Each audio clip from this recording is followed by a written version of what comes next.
Salutations everyone, this is Razor bringing you guys another Overwatch video here, giving you a Sigma breakdown. I wanted to do this video earlier, but it took so long for me to finally play Sigma. This is my legit first full game playing Sigma. He's such a hard character to get to play because a lot of people are insta-locking him, right? And when he isn't getting insta-locked, people are picking, Roadhog. And Sigma's not a main tank. That's one of the there's a lot of confusion and fallacies surrounding around Sigma, and the biggest is that people are treating him like a main tank. He has a barrier and he's a barrier tank, but he's not a main tank. He doesn't play like a main tank, and if you put him in that role, he's probably going to struggle. Now, you can make him work with pretty much anything, and he is a strong character. He's kind of like Mercy in that way. Pretty much fits in any team comp on any map, right? Like Mercy, you can make it work. And if you leave him to his own devices, he will absolutely wreck the universe. Much like Mercy, one of the reasons why she's always been and will always be so strong is people just let her do whatever the fuck she wants, right? People don't want to kill Mercy. And Sigma's definitely the same. People see the shield, they don't know how squishy and brittle he is as a character, so they just don't fight him, and then he just destroys them with all the damage that he does.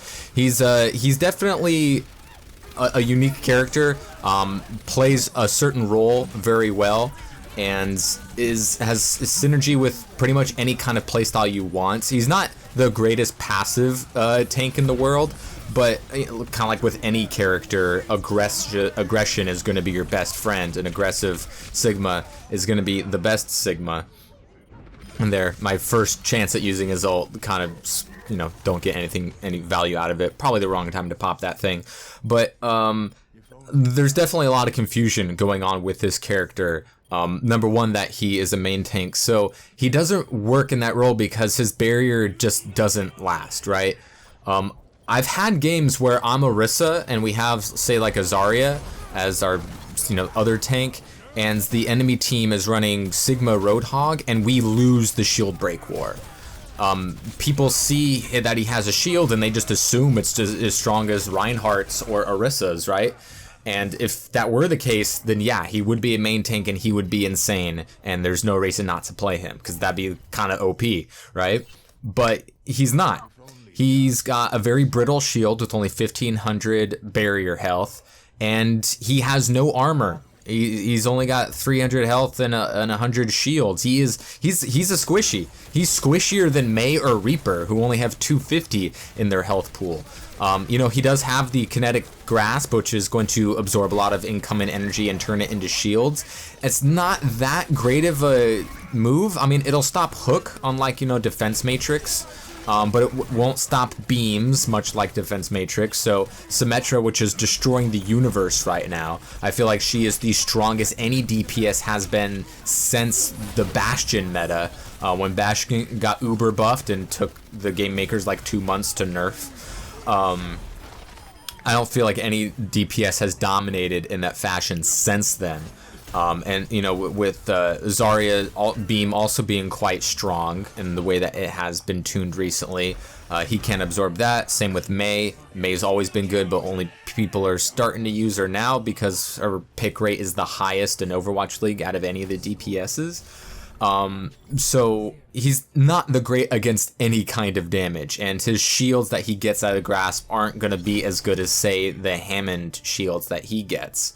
But Sigma can kind of fit anywhere. I wouldn't recommend him as the main tank. He works very well with Orisa. The barriers that you can stack on top of each other are going to be amazing. And I think that will always be amazing in the bottom 98% of games where people don't play dive. In a comp where, Sigma and Orisa are going to have a lot of, defensive shields, a lot of opportunities to maintain control of the game because they'll always have a shield up.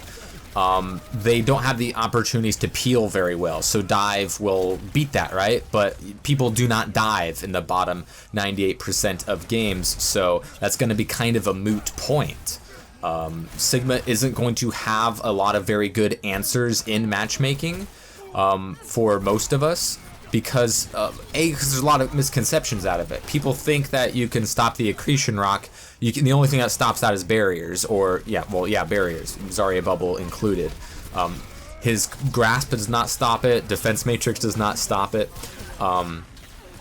which is kind of weird because it stops, Roadhog hook, and that's a physical thing. But whatever. It's okay. So nothing stops accretion rock. That's fine. This dude outputs a lot of damage, and some people are confused about that. They'll be like, why do I have gold damage as Sigma? If you pick Sigma, you're probably getting gold damage for free. And you might get gold to limbs as well. He does that much damage. And yes, his primary fire is going to be nerfed by a tiny bit, and his rock is getting a tiny bit of buff. I think just so he can still secure that accretion to double tap primary kill, which I think is fine, hitting a squishy target with the rock and then double tapping to secure a kill, I think is fine. Otherwise his rock is kind of useless if you can't get the follow up on it by himself. Especially, he's a very good flanker, much like Roadhog. A big powerful tanky character like Roadhog, the fact that he's really good on a flank is kind of weird, but Sigma can do the same thing since he has the shield that he can keep treating and throwing out there and retreating back with it. Kinetic Grasp maybe.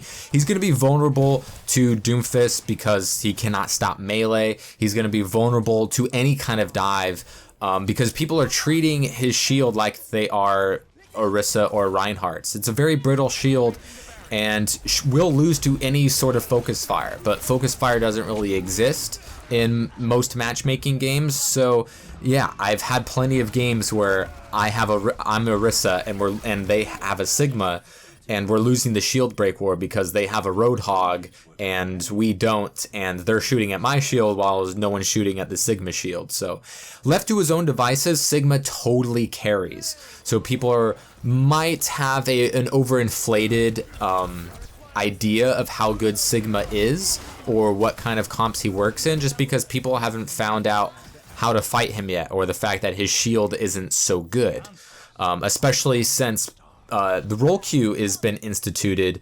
People might not ever play Sigma now where they might have in the past, because every now and then they'll have to play a tank, so people aren't aware of just how squishy this character is. But if you play aggro with him and if he gets support from a main tank, I think Winston is actually pretty good. He's not going to work in the highest levels of play, but if Winston goes in with his own shield while Sigma holds it down with the rest of the team, that kind of divvies up the attention, and I think more so than a Wrecking Ball, because Winston's going to have a little bit more sustain and a little bit of a more consistent dive ability and be less susceptible to CC than Wrecking Ball, because his leap comes off a cooldown much faster than Grapple will. So I think that's a pretty decent combo. But if you're looking at hybrid or full payload maps, Wrecking Ball can work in there as well as your main tank, while Sigma just holds true on the cart. But he's definitely a strong character, and people are just letting him do what he wants. And when he does what he wants, he destroys, and he is going to get gold to limbs and gold damage quite often. And with a really good ultimate, he can carry games, but if you focus him down, he's really kind of a squishy character. He's Zenyatta with 200 more health, right? He's not very tanky as a tank, especially when that shield goes down and his grasp is off of cooldown.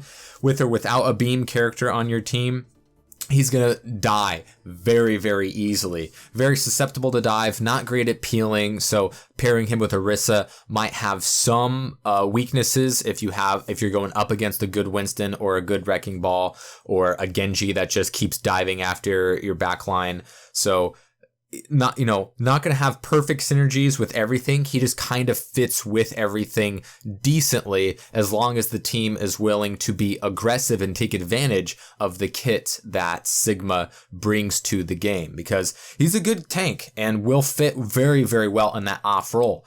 But only when he's put in that off role you're gonna see him at his maximum. So pair him with an Orisa, throw the shield out, and maybe protect that Reinhardt on maybe a hybrid point, to just let Reinhardt do whatever he wants and use his own shield whenever he feels like, and you can just pair very, very well with the high damage that Sigma goes out there. So obviously he's going to be best with Orisa because she's the best character in the game right now, and she's a main tank and he's an off tank, and they'll combine to do many great things together. But he also kind of fits in with everything else. If the enemy team lets him do what he wants, or if you're aggro enough and good with the management of your cooldowns to either bubble him or not let his shield break nearly as often, or your dive characters can finish off those targets that you started off, he can kind of fit anywhere and do what he wants if left to his own devices.